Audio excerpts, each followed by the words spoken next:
Episode 184, 5 Drinks to Midnight. In the show, we bring the questions, guests bring the drinks. We try to wrap up before midnight. Today, we are headed to the brand new offices of PM Spirits to meet up with Herbert Barbancourt-Linge Jr., Master Distiller and Distillery Manager of Distillerie de Port-au-Prince in Haiti. But before we do, like and subscribe, hit the bells, the whistles, leave a comment if you like what we're doing. Let's get started.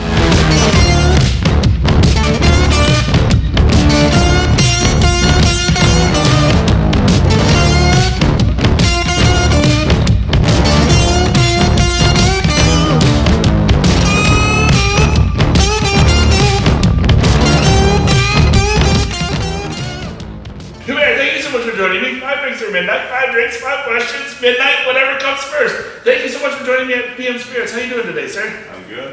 Thank you for having me. No, I'm so excited. I'm glad this worked out. And I guess question one, what are we drinking first?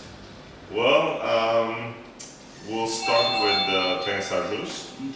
I'm going to pour you some delicious Clairin. I don't know if you know about Clairin much. No, not at all. So Clairin is family of rum. Okay. So it's made with, so you have two basically raw material that for Clairin is the pure juice from sugar cane, or you can use syrup, which is not melas, but it's just the juice that you heat up, and it's a way to conserve also. So there's different reasons why people do the syrup. So mainly to conserve, and for flavoring also. So it's different type of, it gives you a different type of profile. So some people prefer also the syrup version. Okay. So they'll do the syrup even though they have the capacity of doing the juice. Okay. So you have that, and then also, in Haiti particularly, I'm sure it happens in other countries also that produce in small scales, is that some people have land, and by transforming the syrup, they can wait to distill at a future date. Okay. Because as you know, the juice doesn't conserve. It goes into fermentation right away. Yep. Whereas syrup, you can leave it for a couple of months until you're ready to go into production. Do you use both, or we use both ourselves? So I'll show you. We'll taste both. This is the pure sugar cane. So this is I would say the most direct way of consuming rum. As raw material. So the more less transformed format.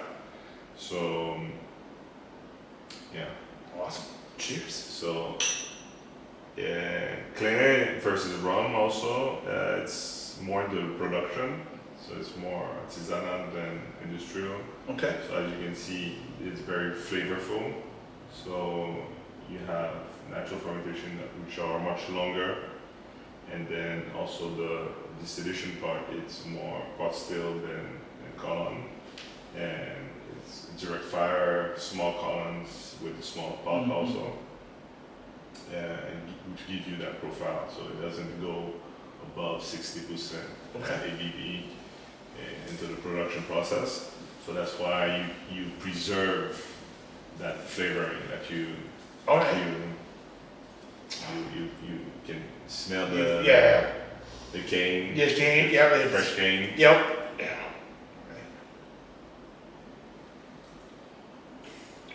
Oh yeah. That's good. Ooh. It's got a little. And we are at 54.2. Okay. Percent alcohol, so it's quite strong, but it's still very flavorful. Very flavorful, easy to drink, not hard. Yeah, this is nice. As soon as you said, it does not drink that at all, like that. You wouldn't realize it's a 50. Yeah, not 50 plus. It's got a little bit of that, almost like a citrusy something at the end. It's just really. There's some that are a bit more because in the fermentation they put spices into the fermentation, so they try to stay as more natural as possible. But by adding these elements, it gives you those profiles, which we find initially in the fermentation, because the fermentation is the beginning of the creation of the product. So depending where your fermentation is going, it's where you'll end up having as an end product. So if you have a bad fermentation, most likely you won't have a great product. It's the beginning process, so it's where you are creating really the base of the product. So, okay, awesome. So that's so good. But all right, well, so question one is always an origin story. How'd you get into the spirits industry? We are in the spirit industry from the 1800s, actually, a very long time ago. It was basically two brothers, L'Abbé and Barbancourt. And then there was a split, and then from there, in our branch, we had a continuation. Okay. Yeah. So it's been many generations where it's kind of transformed and changed the direction of where we went. You know? My father wanted to do his own thing also, so it kind of went his separate way to what it was previously. Okay. So we been into that industry for many years. So it's almost in the blood now. Well, no, I guess, so again, family business, what made you want to continue onto the family business? I don't know, I think from a very young age, I always knew that I wanted to be part of that industry. I think it's, first of all, very creative. You're able to create every day, especially our company, Berlin, which is the main company.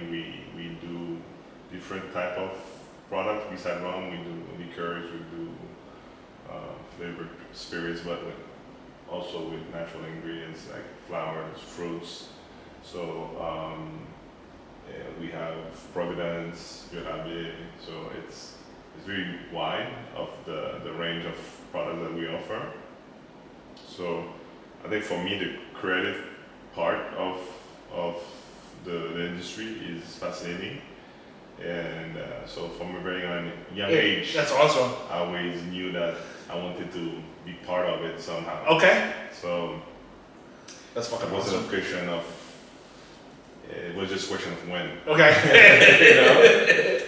So I studied in the States, in Virginia, and then right after went back to Haiti and did a few years getting experience with other companies, mostly in the sales side, and then eventually I joined my father. Okay. But we were always part of, the tasting and being involved in the creation my father used to have. He's very passionate about creating also himself, and more. So it was always around. Always around that environment, of creation of spirits. So it was almost a given, to that's be awesome. part of it. Yeah.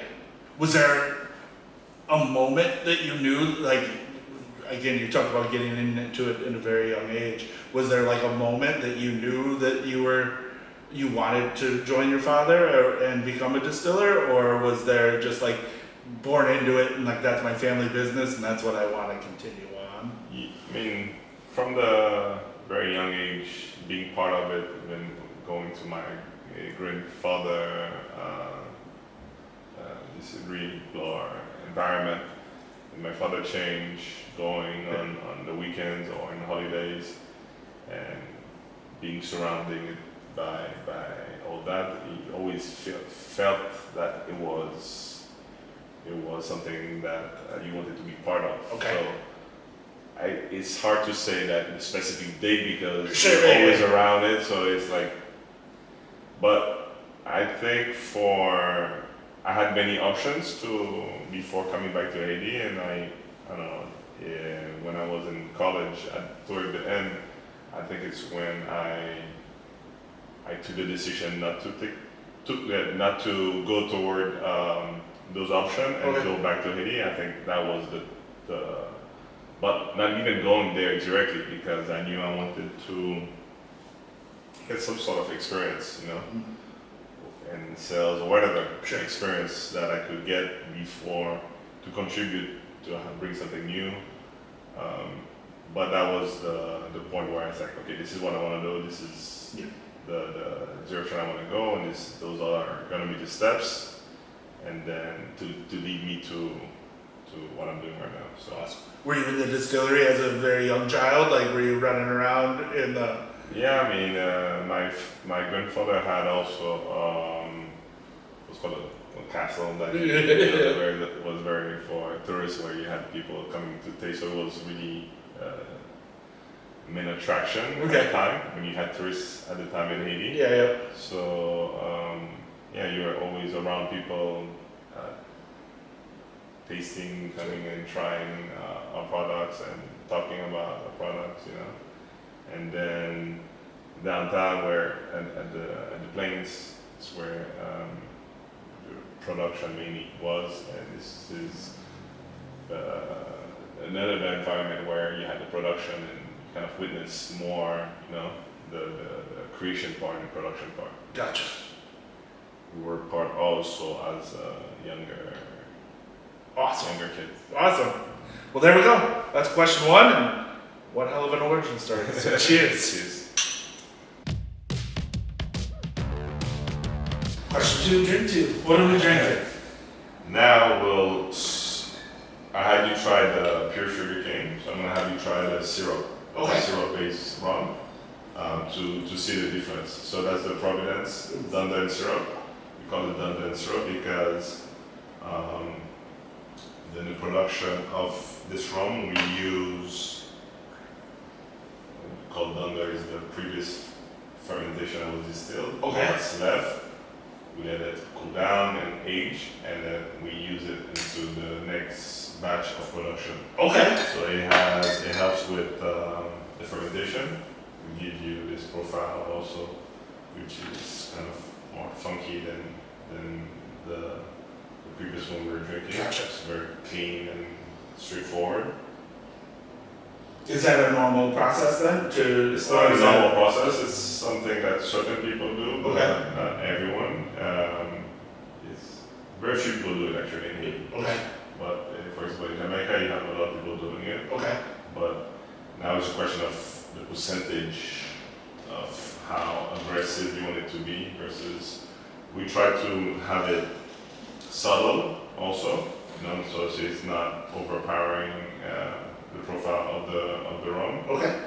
But you'll see in the nose you don't have the same as much of the aroma as the pure sugar cane, but in the mouth when you taste you'll see that all the flavors are there.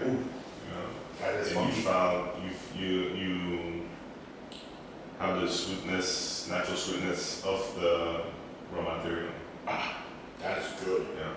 So, for myself, I think the syrup-based rum,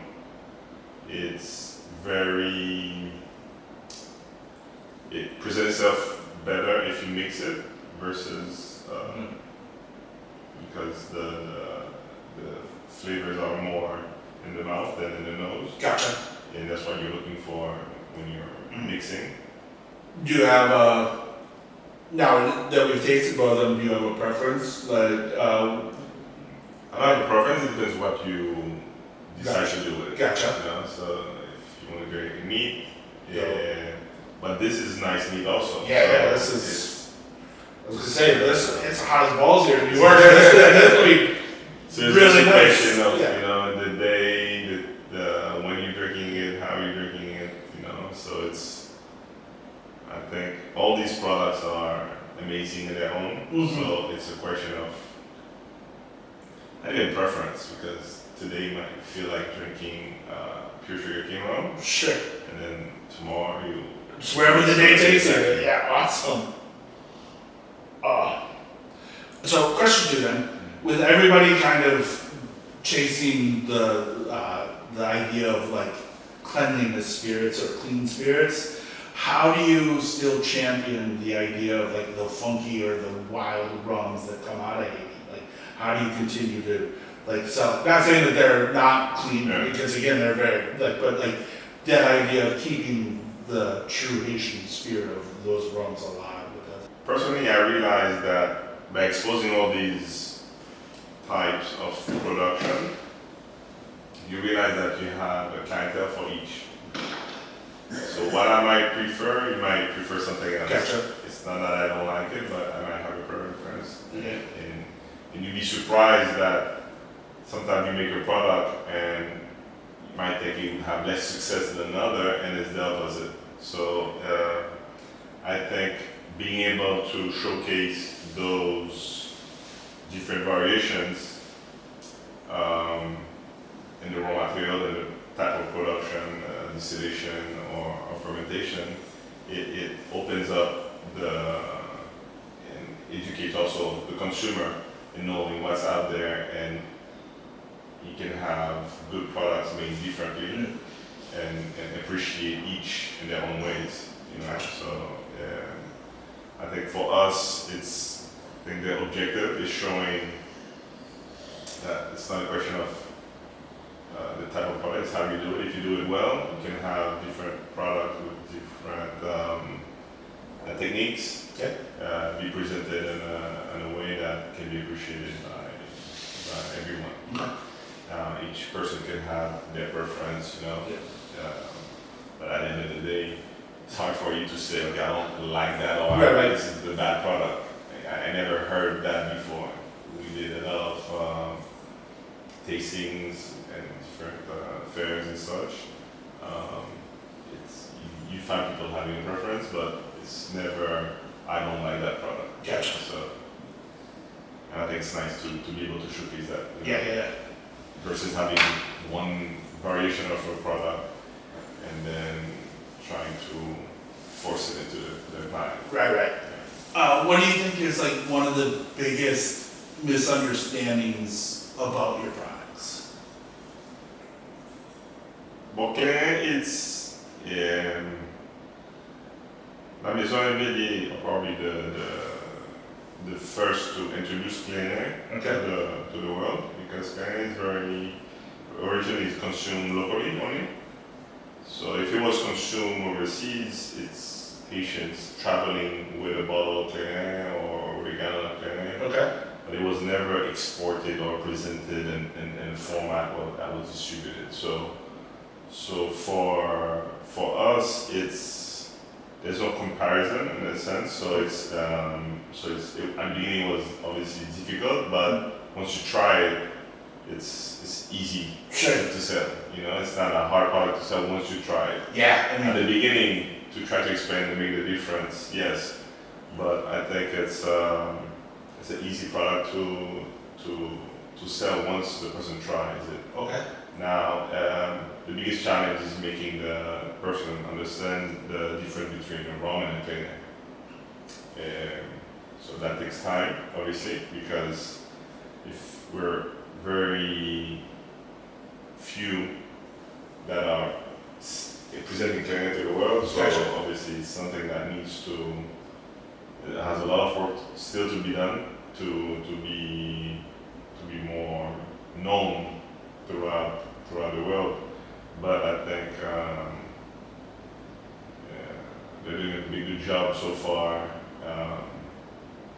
with what they have in hands. Obviously in Haiti it's also challenging to have availability. So once you have all those challenges, it's even harder to keep the momentum and push the products forward. But I think everyone is surprised, even the Haitians are surprised to see Clairin at certain establishments, certain restaurants, bars that are very well known, and then walking in and then you see a bottle of Clairin. I think for me it's like the best feeling. A moment of pride. You mentioned categories again, just because I'm not familiar. would it be its own category next to rum, or like a subcategory of rum? It is. I wouldn't say. I think it's its own category. Okay. But it's a product that has the same origin as rum, as raw material. It's similar to cachaça and rum. So it's a more. It's a family of rum, I would say. Okay. You know? So we have, like I was saying earlier, the preparation of the raw material, the fermentation, the distillation, all that is a bit different, which gives you those profiles and brings you to have it named a certain way. Okay. So that was the traditional way of drinking rum per se. And so yes, it's a family of rum, and but I think it's on its own because it's if you tried it, if you have had rum before, you see it's very different. Yeah. And although Providence, I mean, you can tell also Providence is it's not a Clairin, it's a rum, because it's especially not in the fermentation part, but mostly in the distillation part process. It's not as artisanal as the Clairin. It's still a bit higher also, and that's why it's more considered rum than a Clairin. Okay. Because in Clairin, usually you're limited with the BV where you can reach maximum 60%, whereas rum and generally you go to 70, between 70 and 80. Now if you go to industrial rum, you can go up to 90%, but most rums are made between 70 and 80%, and then you reduce to a percentage that you feel that is more appropriate for that specific product. Okay. Because let's say if the Providence is, I don't know, can you guess what percentage? More or less. Maybe 40s? You're at 56. Oh, fuck, wow. Holy shit. So, okay. So you. Does So certain products are better at a certain percentage than okay. others. And the way it's made also, you can go higher.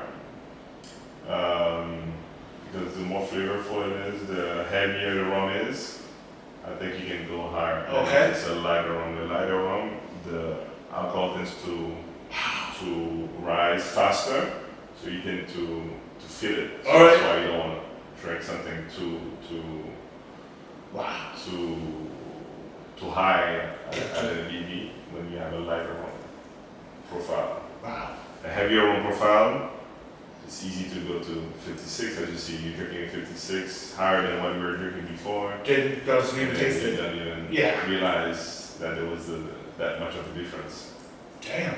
I don't even think I'm gonna make it to midnight if we keep drinking like this. Do you have a favorite cocktail that you like with your rums? I like very simple cocktails. Okay. Anything citrusy. Gotcha. Works well with me. All right. Daiquiris. But anything citrusy. My brother had made one. There was a competition called the competition for Clairin that we did with for 4 or 5 years. And one of the years he did one with there's an orange you find in Haiti. It's a bitter orange. Okay. That was very good. So far, I still remember that. All right. So it was really good. Perfect. Well, there we go. That's anything that's citrusy. Okay. Works for me. Awesome. Cheers. Question 3, drink 3. What are we drinking? We're drinking the Communal. The Communal is a blend of 4 different distilleries, Clairin distilleries that we have individual and the individual format as well. So you have in the north you have Saint-Just and Rocher. In the south you have Casimir and Baval. Okay. So This product was created to be at a lower ABV, and it was to also be something that's easier to mix and a bit friendlier version Gotcha. of the other ones. But so in this one you have both. So you have the sugar cane. It's mainly sugar cane because it's only one of the four is the Rocher, which is from Pignon in the north also, that does syrup. So that gives you a little bit of that profile, but it's mainly juice. Okay. Yeah. And that was reduced at 43%, so you can feel the difference versus the previous ones were breaking. The Sajus was at 54, Providence at 56, now you have 43. Gotcha. Which is a more standard, I would say, compared to like rum that you accustomed to. I mean, this one is nice as well. This is.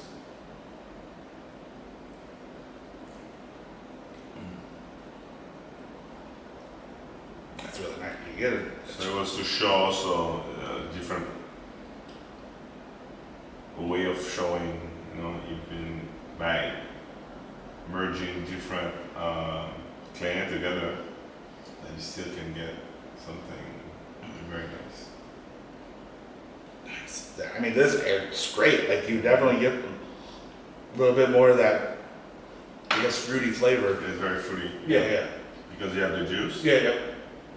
But that's, I mean, this would be damn good in a cocktail. Like, I would love that in a daiquiri as well. Like, that's, What gives those profiles also is the fermentation. The longer you have the fermentation, the more you have those profiles, those aromas developing.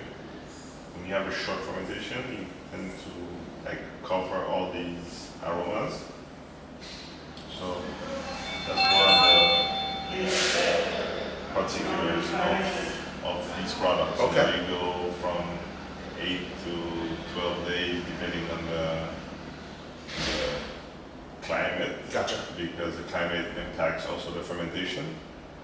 If it's, let's say I started a fermentation and it's starting to rain, it's going to slow down the fermentation because with the temperature drops. Yeah. This is not something you have throughout the day on a normal regular season. So whenever you have those periods, you have to account for longer fermentation because of those variations. If it was a perfect day, like how long would the fermentation be? A perfect day, it can go the fastest, I would say, it's 8 days, 8 to 10 days. Doesn't go less than that. And then you said like 14 for It like... can go up to 14 sometimes. If you do the syrup, sometimes even longer. Because I'm sure if you know the concept of fermentation much. It's basically converting sugar into, the more sugar, the more potential alcohol you have after fermentation. And you have those natural bacteria in the juice when you're pressing the juice, which gives you the natural fermentation with the juice. So when you cook the juice to get to the syrup, you kill all those bacteria. So to go back into fermentation, you have to reintroduce those bacteria somehow. So that's why we use the under, which is the previous fermentation that you set aside. That kind of develops back their bacteria, goes into the next fermentation and provokes a faster, or not faster, but because if you do a syrup-based fermentation and you don't add syrup or yeast, it's going to take forever or it won't ferment as it should.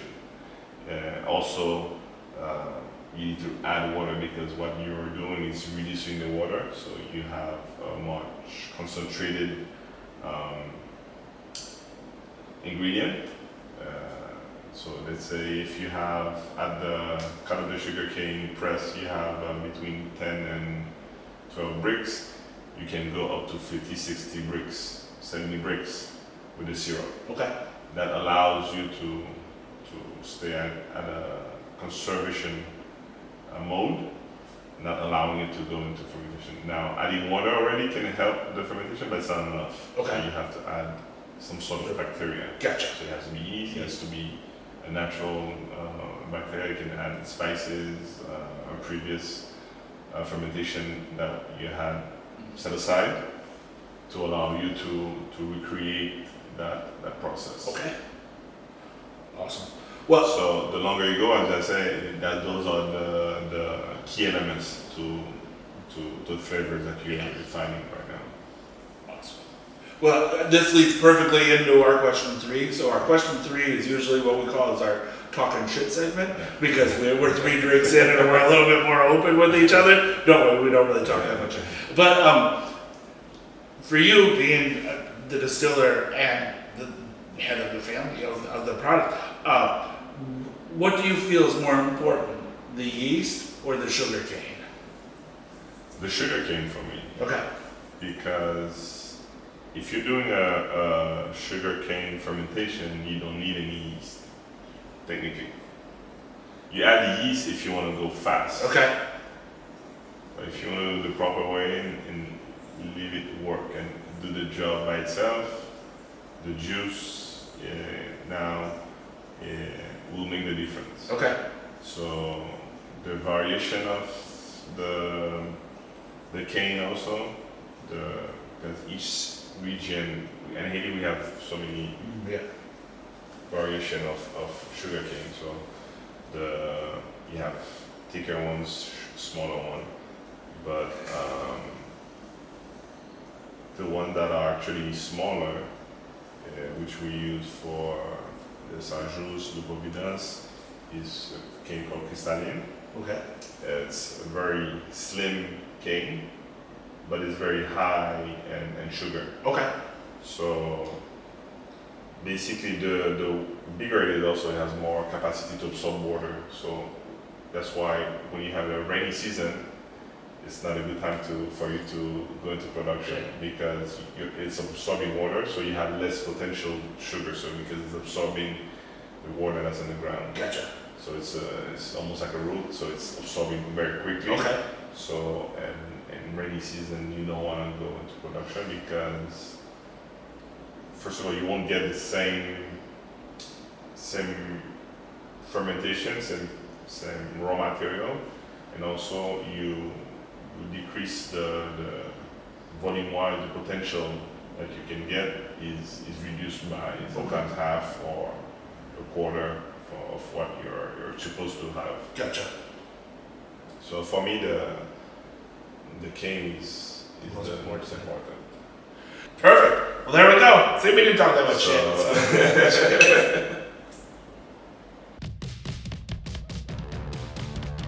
Question 4, drink 4. What are we drinking? So now we'll go with the Providence H 2020. So it's a 3-year-old aged in new American oak barrel. Okay. So that's the second release so far of our age statement for Providence. So I mean, we're drinking 2020, but we're releasing in 2022 this year. We had a 2021 last year. Okay. So, and for those releases, they are very limited release. So, an average, we try to do about 5,000 bottles for now. Okay.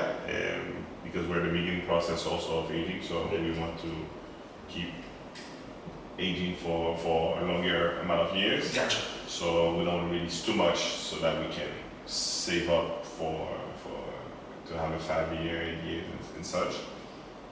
So the first one was a Caroni cask. This one is a pure new cask only. Okay. And the 2021 was a mixture of American oak, which was a previous whiskey American oak, the new oak barrels, and also Carolina. All right. So we try to play around with the barrels and also to give you something different every year to see, okay, it's the same raw material, but now you're experimenting what the barrel can give you as a finish product, final touch. Gotcha. You know. Cheers. Oh yeah. You can tell for 3 years in a new barrel, it's not aggressive and the wooden notes. And the reason why is also the way we prepare the barrel. So a lot of people think you barrel, you put the rum or whatever liquid you want to put, and you let it sit. The only spirit that can do it is bourbon, because they char the barrel at a certain extent that allows the product to be able to sit in the barrel, in a new barrel. But most barrels are not charred as much, so that's why you have to work the barrel before it's time to leave the product. So which means you have to have different passage in the barrel. Gotcha. Now, the trick is to know when is the right time. You don't want to leave it too long also to have to waste time, but you need to know, okay, it has worked enough for you to now let a product sit 3-5 years and such, to have a product that's not too overpowering and the wood side, you know, of the process. And then with like angel share and stuff, because again with the temperature in Haiti, in Haiti we have it's quite warm obviously, and we have 10% yearly. So yeah. Okay. This year we had we're doing this year with Fabio, and we have half the barrel done. Okay. Wow. 50%. Wow. So now the longer the percentage kind of decrease as you go along, because you lose more in the beginning. Sure. But still an average of 10%. Okay. So, and then like is your brick house kind of the same it is like in Kentucky with the rum, or is it we like do different. It's ours are like it's clay that's in the floor. We'll have maybe brick passage to roll the barrels, but they're mostly sitting on the clay. Okay. And the building itself is rocks on the sides, and then wooden roof. Okay. It's a bit different. Oh yeah. I think for bourbon it's mostly wood. Yeah. Which is now each style also depends on the climate. Sure. On the if you have for bourbon you have cold season, you have the warm season. It is mostly constant. Obviously, the summer it gets a lot warmer. Yeah. So far, it's been pretty decent. And we had a cool beginning of the year until I left Haiti. It was, I think, in the maybe low 30s. Okay. I'm talking about Celsius. I got you. I speak Celsius. I understand, but yeah. Well, so it's coming to New York this week, then you're like, oh, this is normal. This is the barrel, the aging process is another interesting part of the production process of rum. Okay. You know, because I'll have you try the same rum, same base rum, different barrel, and you feel like this is a totally different product. Now, if you're an expert who knows somebody that's understand the product well, will see the origin of the product and see, okay, this is a Providence age, maybe in a different, but it is very different from one to another. All right. So then, question 4: I'm gonna hate to ask this question because I feel that rum is like the best kept secret, especially here in the States right now. And even though it's growing as a category, it just means it's gonna get more and more expensive. And I really don't want people doing that. But with that happening, how do you feel about that category expanding, and how do you feel your role in the distillery is taking effect or charging that role? I think a lot of people are consuming more rum, and like you said, rum is becoming more pricier than before. Yes. But you're consuming also a different rum than what you used to 20 years ago. Right. So it's not the same rum. Yeah. So you have to take into account all these parameters when you're buying the rum. And I think the consumer, when you're selling a product, obviously it has to, the price you're putting on the product has to allow you to continue to grow, not in the sense of selling, but to preserve what you're doing and to go into a forward motion, direction with whatever, because there's more people demanding, and if you want to keep the same quality, and that's the tricky part. Once you have a lot of demand, the quality tends to try to get out faster decrease because you want to skip a process to reach the the finish line faster. Yep. So if you don't price it right, that's what happens. Okay. So by pricing it right, you allow the product to remain constant and that quality, the quality that the consumer is looking for. And because that's, for us, it's the last thing we want to sacrifice. Gotcha. The quality. Yeah. We work for that. And reducing the price. Yeah, we could do a product that could sell much cheaper, but it won't be the same. Gotcha. Each producers, for example, you have Sajus, you have Baba, they all have their name. They have to feel that they are part of the project. Also, they have to benefit from those projects, and they have to, people working for them, have to benefit from it also. So, but I feel that what you're consuming right now is not what you were consuming 20 years ago, 15 years ago. So, yes, it is more expensive today to consume rum, but when you compare to tequila to whiskey, we're far. Yeah, that's far apart. That's why I didn't want to ask you that question, because yes, I paid it again. Vice versa. So, like I don't want. I mean, I would very much I want you to succeed very well, but I don't want to pay a lot for rum. I also don't want to pay a lot for bourbon or whiskey or tequila either. But it's just the way the economy goes. It's economy. Yeah. You have if you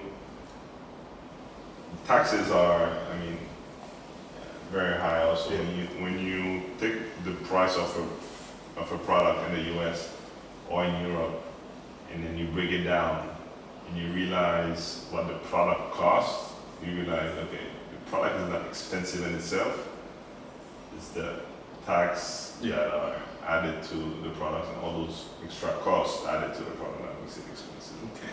So, and if you take all those elements out of the equation, the price of the product is not as high as it may seem, Gotcha. But we're not those big production distilleries, that can pump million gallon in a week or in a month. Nor do you want it to do. So we don't want to be that. Yeah. Because it's impossible to give you such product at that rate. Yeah. It's impossible. Because the fermentation also, the bigger you go, it's more difficult for the product to ferment without having some sort of support. So when you have 100,000 to 100,000 gallon tank to ferment, it's very difficult for it to ferment by itself. Sure. You know? Well, yeah, I mean, that goes back to question 2, right? Like, the more juice you have or the more sugar you have to add in that bacteria. So, yeah, like that's... So, for us, you have so many distilleries in Haiti that you can work with. I think this is where we should focus on the availability and showcase the variety of producers. There you can grow in a sense and offering more to the consumer without sacrificing the finished product. Yes, you can always increase the things you can do to increase production, but there's always a limit. You know, once you reach that limit, you're sacrificing the quality, and that's where we don't want to reach. Awesome. So there's still capacity to grow. You can put another still, you can put more fermentation tanks. So you can expand to a certain extent, but you'll never be one of those big brands that are producing millions of gallons a year if you want to preserve that quality. It's impossible. Yeah. I guess then, Rum Fest is this weekend, BCB starts next week, and what's next for you guys? We are in June, so the next big event is, I'm not sure what's next, probably more fairs in the US, but for sure in September, Whiskey Lab is always interesting to be part. It's a fair that presents at a very high level the product, very high seminars, all the products that are presented are of high quality. So it is definitely something that it's worth traveling for if you're a matter of any spirit actually. And it's funny too when you taking my Whiskey Live. The first year I went, the amount of space that was allocated for rum. Yeah, it's super tiny now. To last year, it's like it's nice to see. Yeah. People are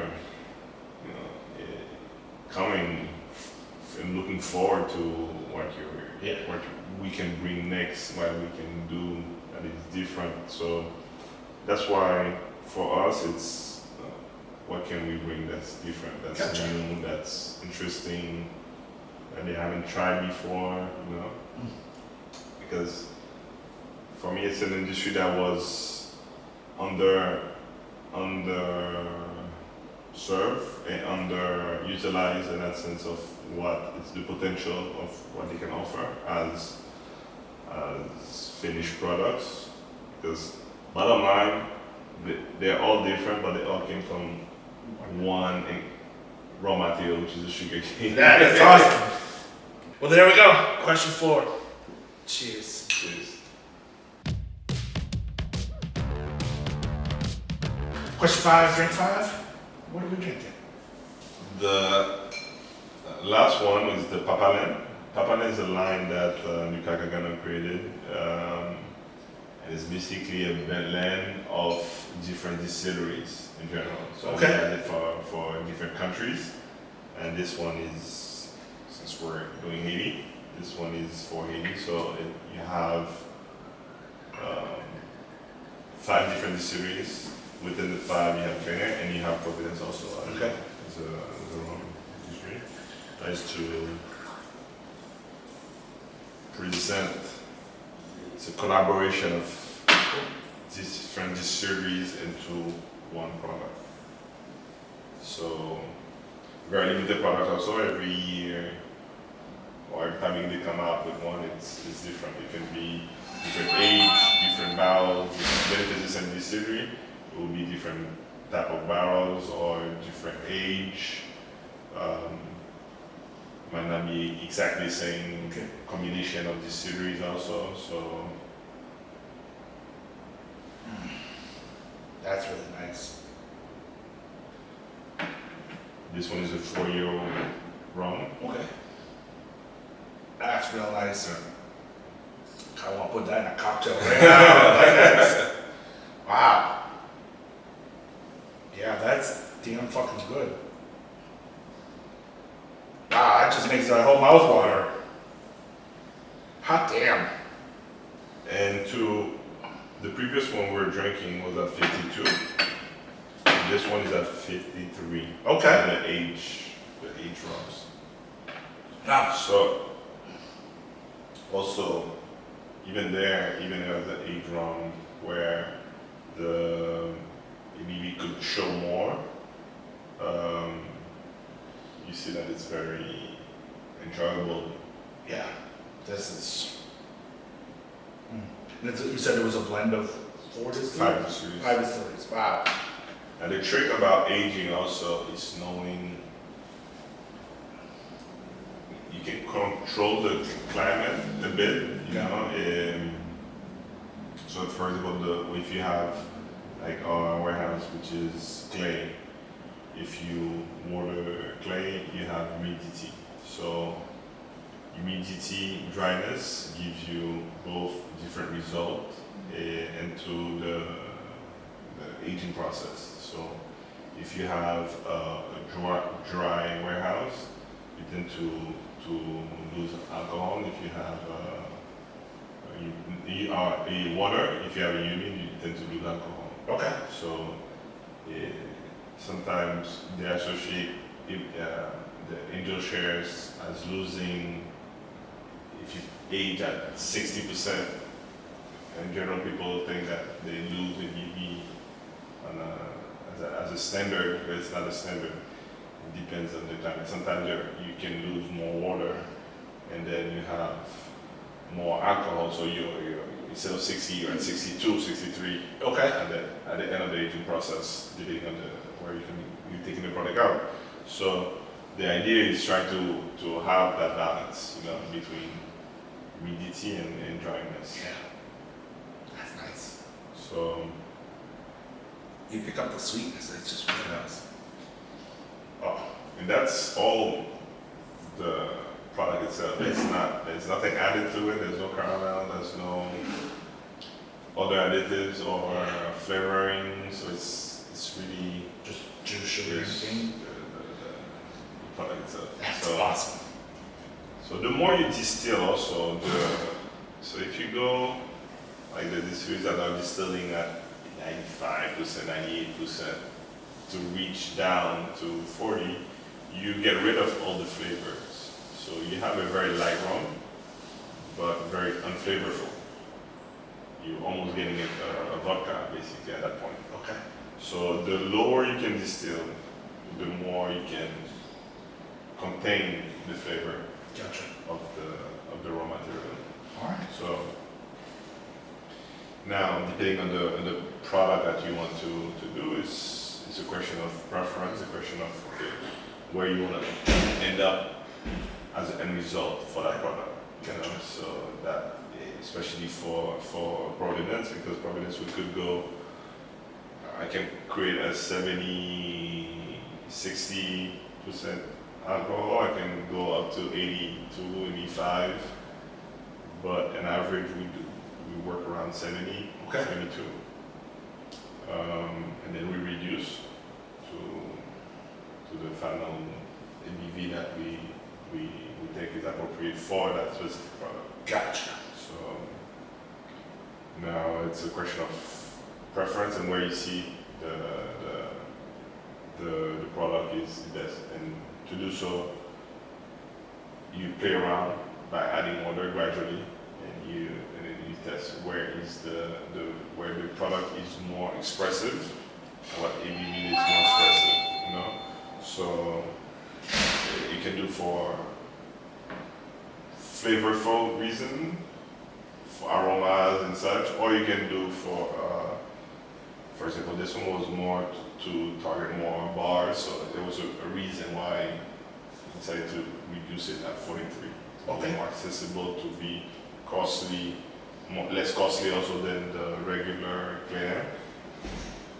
Clairin as a white rum or in the category of the right rums, it's not on the cheap side, you know, Gotcha. of the products. But the Communal allows it to be more competitive in that sense, to have more people be able to experiment. Certain bars won't go above a cocktail above $15, for example. So it's difficult to do with the regular Clairin. So that allows for a bar like that to be able to have access to a product where they can present that product based on their price target. You know? So sometimes you're limited by that, also not by what you want to price the product, but based on certain bars out there. Gotcha. Max point. Price point. You know. So, question 5 comes down to the flip of the Whiskey Wednesday coin. You can flip it, you can spin it, you can do whatever you want. The coin will give us the answer. You don't have to answer. One side says fuck yeah, one side says fuck no. Okay. But have you ever bottled a rum that was way too funky even for you? Fuck no.